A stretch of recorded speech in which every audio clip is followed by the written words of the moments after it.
Back. It's Monday. Just one of those days, More Monday action. If you're like me, like, oh, gotta start a whole nother week over. Forget about it. Like, why? I don't want to start Monday. Check that out. You can kind of see Ian made little Lego flowers for the background there. You see little flowers in the background? It's kind of cool. Different location today. It is what it is. I like this. Get the little Fresh Prince of Bel-Air, little Jackie Moon, you know, maybe if I lose 50, 70 pounds between now and 2 weeks from now when the national starts, maybe I'll walk around wearing one of those jerseys. Doubtful. I don't want to scare you guys with the guns. Whew, it'd be pretty crazy.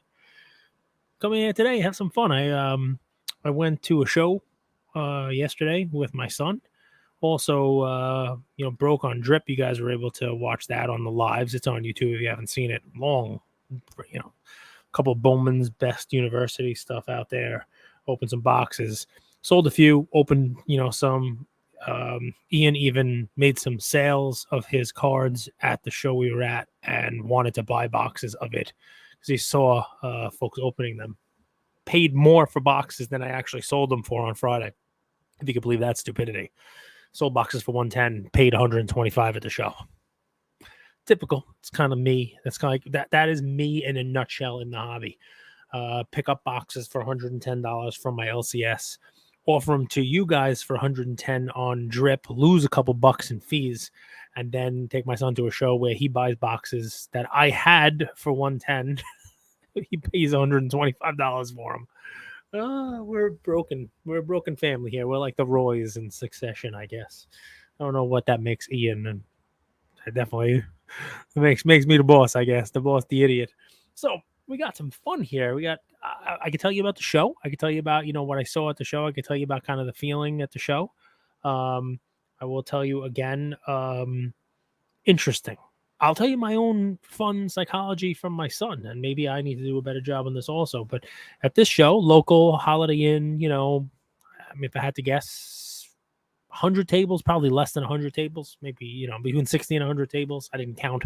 They've expanded it into kind of like a second room, so it's a little difficult to kind of get the gauge. But there's two guys selling wax. And he immediately just runs to the wax to look for wax prices. It doesn't look, it's kind of not his fault. The first bunch of tables are just the same guys set up with the same cards. And you heard me talk about this. But I wonder whether or not that's, it's music to fanatics' ears, right? Because the younger collector who's coming in is simply just looking to break a box.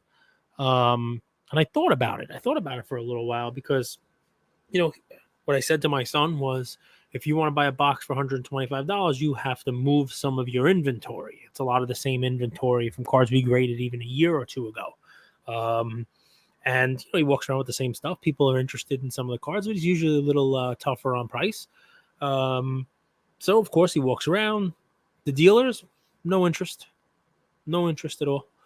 But off to the side, like behind the room, there's this little area kind of where the bathrooms are, and that's where their kids and other folks kind of set up with their cases out on the floor, and they are making deals, making trades, buying cards from each other.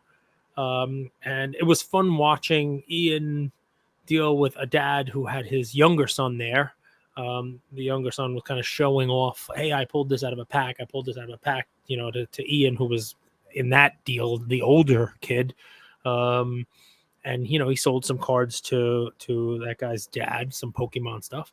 But then there were some, some teenagers there, some, 16-year-olds, I guess, if I had to guess. And, maybe 17, maybe 15. Difficult for me to tell. I didn't ask for, ID. But, they were working out deals with Ian, and Ian was, pricing his cards, trying to come up with numbers. And I won't forget it. One of these kids said, all right, that's a good price. It's fair that $80 for two cards, let's say, is what it was. He said, that's fair, but, I'm not keeping these cards. I'm not getting these, like, for me. Like, I don't even know who half these guys are. I just like this cool, who is it? This 5-color patch of who? Clyde Drexler? I like that. I think I could probably move it because it's got a nice patch. And, what can you do? For me to sell it, I got to be at, 60. And, they did the dance between 60 and 80 and wound up making a deal. was fun to watch because here are kids still, trying to move and shake. I learned a couple things from it. Number one, my son immediately took the money that he sold the cards for and bought 2 boxes. He wound up selling more than $250 worth of stuff and bought 2 boxes for $250. So he was happy. He left with his his wax. I'll tell you what he got out of it in a second. And we could talk about that too, because it's probably the topic number 2 of this episode. And he ran in there. But the second thing was, I titled this "Where Have All the Cowboys Gone?" This episode. It was a song. I forget who the hell sang it, but "Where Have All the Cowboys?" It's like it was like the changing of the time, changing of the way people behave. There's not as many John Wayne types, not as many Cowboys. There's not as many in the hobby either. There's not as many Sasha Tomadons running around making deals. There's not as many Fast Eddie from InvestorCard running around, and it really got me thinking about what National is going to be like going forward. This specific one that we have a couple weeks from now, and then what the hobby kind of looks like. Is it bad, good, indifferent? Were we better off before folks like that were in? Are we worse off? I think it's funny. It always kind of devolves into a investor versus collector conversation, right? And the collectors are always like, "Oh, come on, that's crap. Why should we have leverage for cards? Why do we need people flipping? Cards should get into an end user's hand and blah, blah, blah, blah, blah." But most of those collectors are right now buying cards for their own collection using money that they made because of the run-up that the investors and those companies brought into the space. I think it's fair to say that. I think it's fair to say that, you want to say they were smart to be here beforehand. I want to say maybe they were lucky. They just happened to be in a hobby, like myself, happened to be in a hobby and own items before there was a crazy run up on them, and then maybe be able to take advantage of some of the profit being made. Maybe even start a business, start a podcast, maybe start a business talking about how you price cards and, what the fair comps are on cards. This way people can, value their cards. Maybe none of that would have happened if not for these new folks. And I guess the question then becomes, is what I saw enough to replace it? Is a 16, 18-year-old kid who's, trying to flip cards at a card show, is there enough of that to sustain sort of the business infrastructure that came in? We've seen a lot of a change here, right? We've seen bigger companies almost sort of become conglomerate type companies where now you have Fanatics owning different pieces, owning PWCC now, and Collectors Universe has Golden and PSA and Card Ladder.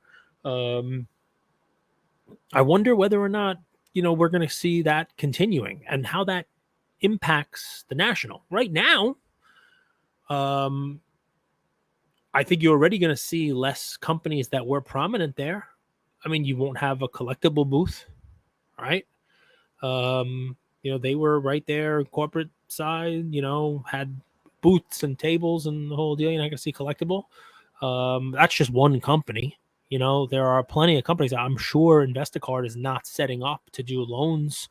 I remember this time last year, they were talking about somebody do a cash loan for Michael Jordan rookie card. I'm giving 80% on a Michael Jordan card. And I think some of the trends in the hobby have, I don't want to say exposed some of those companies, but those companies have left. This year, we're going to have a lot of companies there still, maybe even some new ones. But I wonder if the continued progress, the continued, business flow of what we have, what's next? You're probably going to have setups there from Whatnot, Drip, Card Shop Live will probably be doing something. Obviously, Fanatics Live, eBay Live. What happens there? Is the National in Cleveland in 2024 going to see one or two of those names no longer there? Is that the next space to kind of constrict? It's going to be interesting to watch. Now, take it for what it's worth. Let's just talk hobby for a second. I'm excited about going to the National. But I can tell you, just from my own personal opinion, there is a lot less chatter in the run up. There is a lot less. This is what we're doing. We're going to have such great stuff there. We're going to be setting up a carnival. We're doing this there. Wait till you see what we're doing for this event. Um, you know, there's a lot less of that. And I think it makes sense, right? And by the way, guys, in the comments, or you want to send me a DM, if you think I'm wrong, if you've seen more chatter, if you've seen more kind of, noise, if you've seen more announcements, more, you name it, please let me know. Right now, I haven't seen anything from any grading company or market company, anything. The two things that I've seen press wise, as far as like, hey, this is what we're doing for the National. I saw Alt. I think Eric Myers came out and said it. I saw Alt say that they're bringing some cool cards out of the Alt Vault. They're bringing the Steph Curry Logo Man 1 of 1 and the Giannis rookie Logo Man 1 of 1. These are 7-figure cards here. It's kind of cool to put those on display, but I've seen them talk about that. That's what they're doing at the National. I'm sure there are going to be other announcements. We are kind of about 2 weeks out, and I saw Arena Club, do a promotion. Right now you can get them cards, and I think they'll grade them for $5, as long as you're sending them 50 of them, and they'll have you ready for pickup at the National. I haven't seen a lot of that. I mean, maybe I just missed it, but I didn't see PSA saying, submit your cards to us by this day and we could have it pick up at the National. I'm sure it's there. I haven't seen Beckett say anything like that. I haven't seen SGC say like, here's what we're doing. Here's our special. I was looking for it because, tomorrow I got the news. I'd love to put some of that stuff in the news, make it hobby news, but I didn't really see too much of it. And I know by this point last year, there was a lot more talk. There was a lot more, I'm going to call it energy. I'm going to call it excitement about it. It doesn't make me any less excited about going, because for me, the National is a balance between that carnival atmosphere, that, that the pomp and circumstance that goes with it, right? The cool booths, the cool cards, you name it, with two other things, which are still going to be there. One, definitely the cards. Right? The cards, the memorabilia, the items, you can walk up and down, treat it kind of like a museum, and I do. Always can see cool stuff. Number 3, though, I wonder if it goes hand in hand with the whole first 12 minutes that I'm talking about. I want to know whether or not you're going. If you are going, send me a DM. I'll put you in a little Instagram group, and we'll make sure we meet up. I got one started already. Folks who are coming. I even forwarded some VIP invites to folks who are asking. Let me know if you're going. We'll meet up. I'll bring some extra cigars. We'll find a place in Chicago that they'll let us smoke. We'll figure it out. Even if it's just outside somewhere, the weather's nice. We can have some cigars. But I do want to hear in the comments, are there people out there who went to National in Chicago last time around, or maybe Atlantic City last time around, who were contemplated going, who were on the fence about going? And just the overall tone and tenor of this year's event is keeping you on the sidelines. Is there anybody staying out of it because it doesn't have the same kind of draw that it had in the couple of years leading up to this one? Have you kind of lost your love of the hobby? Have you, you're not pouring every ounce of your heart and soul, blood, sweat, and tears into it? Love to hear that, because I kind of think the last part for me for the National, the biggest one, is I want to talk to people. I want to hang out with people. I want to get people's, take on things. I want to see what you're doing with your cards. I want to, hear what you're trading for, what you're buying, what kind of sets you're trying to build. Some of the sales you made, any of your wins, your losses. I'll tell you about mine. I mean, it's kind of what I do here. And, those conversations, those high fives, those people who you only get to talk to on Instagram or Twitter, and you get to see them live at sort of this, this pilgrimage that we make, to the National. That's important. I guess I'm curious to see whether or not, there are folks who went the last couple of years who are like, I'm not going now. I know you're out there and it's perfectly fine. I had a conversation with, I'm going to call him a hobby insider, somebody who works at a hobby company earlier today. And he told me that, some of the people who were heavy into cards, buying cards, selling cards, business of cards, you name it, when, COVID happened and when there was just not a lot of stuff going on, and when prices were high and when it was exciting because everybody was, prices high flying, sort of like my blackjack table with the high fives. When it was that, people were putting their money in and people were putting their time in. But now they have other things that are occupying them. They have other things they're doing. There are other businesses that they're investing in. There are other places that are, taking up their time. This individual told me that, this guy he knows who is, an investor, he's got other, quote, cool shit that he's doing now instead. And I know there are people out there who are collecting who are like, well, then good riddance. They were never really here to begin with. They were never really a part of it. That's not the person we want. I guess the real question comes down to if you chase away all the people who came in now, who weren't those, collecting purists, who weren't the, guys who were here, a couple things. Number one, would you be in the position you're in, Mr. Collector? Would you have had to come up? Would you have been able to sell some of your cards and buy some of the cards you had now? Would you be able to have started the business you started or been in the position that you're in now? And if you continue to see the exodus of those folks who came in because it's no longer cool and you kind of like chase them away, like, oh, we don't want you anyway. I just want to buy my cards cheaper. What does the landscape look like?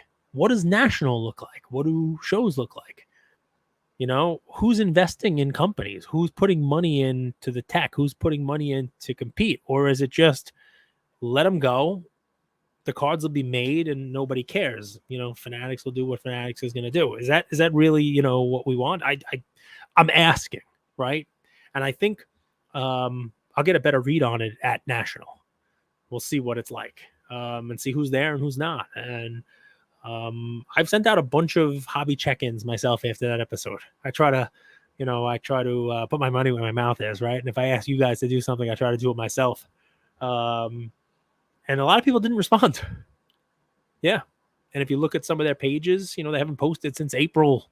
They haven't posted since March or, haven't posted in 2 months, May, whatever. Some people responded. They're like, yeah, work got hard, I'm focusing on this and that, but everything's great. Thanks for the check-in. There's nothing wrong with that, by the way, having the conversation and saying, yeah, I had more free time and more money and, you name it. And now I don't. So I just don't have the same amount of free time to focus on the hobby. Nothing wrong with that at all. Let me know what you guys are thinking. This was kind of, I came on here today to talk about two things. That's one, the national, the lead up to it, and whether or not sort of, I don't want to say it, leading into the last two nationals, the sky was much sunnier and maybe it's partly cloudy now. With next couple of years, chance of thunderstorms. Let me know what you think about that analogy. Let me know if you think that, that metaphor there works. Or if you think I'm nuts and everything's great and there's no waterfall there. It's just, just keep sailing. The other thing, my son opened up 2 boxes of Bowman's Best University. 1 box was garbage. I mean, just terrible, so bad. And I mean, the autos, I think it's funny. It was the second box he opened. It was a double auto. Like both the boxes had the same auto. So that second box, we were like, come on, this makes it even worse. Like it's an auto with nobody. I'll probably give it to my man Manny because I think it was a Michigan State guy. So I'll try to remember to bring it to National and give you a Michigan State guy. But in the other box, the first box he happened to open, he got base Wemby and a refractor Wemby, not a silver because it's a Topps product, refractor Wemby. And the box was $125. And right now, raw, the base cards are going anywhere from $40 to $55, and the refractors are going for 100, 120, you name it. So just in those 2 cards, he did all right. I think he got a Caitlin Clark Sparkle also out of $299. I mean, like loaded box. And it's interesting because I'm hearing a lot of that, by the way, in that product, that like 1 box per case is like a hot box. It's like loaded, like everything's in it. In my LCS, he sent me a picture of one person opened up a box that had a Wemby auto, a Wemby base, and a Wemby purple, like at a 250, all in the same box. And the rest of the case was garbage, which is, I mean, it's par for the course collation wise.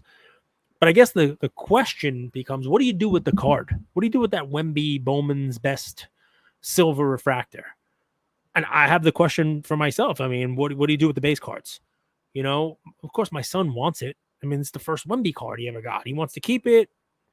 Do I tell him it's going to go down in value? Do I tell him sell it raw now and you can buy them back in a month?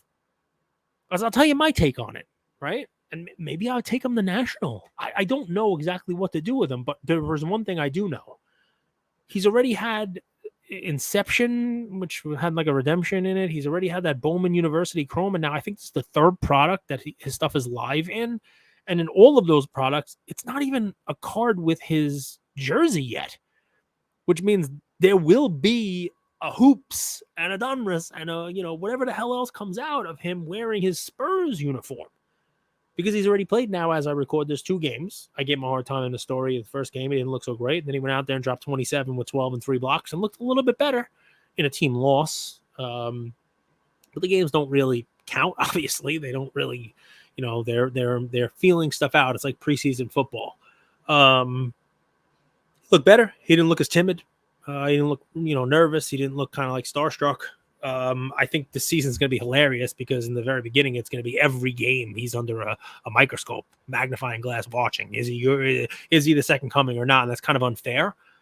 But one thing I can be fairly certain of is the price of Wemby cards that are out there now are most likely coming down.